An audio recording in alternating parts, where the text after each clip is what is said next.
ஆனா இந்த மாநாட்டுக்கு வந்த ஒரு மினி பேருந்து விபத்துக்கு உள்ளாகி 12 பேர் சீரியஸ் கண்டிஷன்ல தஞ்சாவூர் அரசு பொது மருத்துவமனையில சிகிச்சை பெற்றுட்டு இருக்காங்க.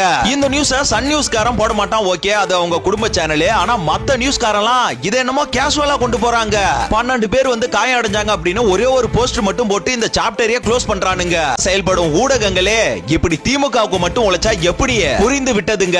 இந்த ஊடகங்கள்லாம் திமுகவோட கைகூலி அப்படின்றது இன்னைக்கு 100% உறுதியாகி விட்டது. கரூர்ல 41 பேர் இருந்தப்ப விஜய் போய் நேர்ல பார்த்தாரா அப்படின்னு கேள்வி எல்லாம் எழுப்பினானுங்களா சில அறிவாளிங்க. இப்ப 12 பேர் சீரியஸ் கண்டிஷன்ல இருக்காங்க.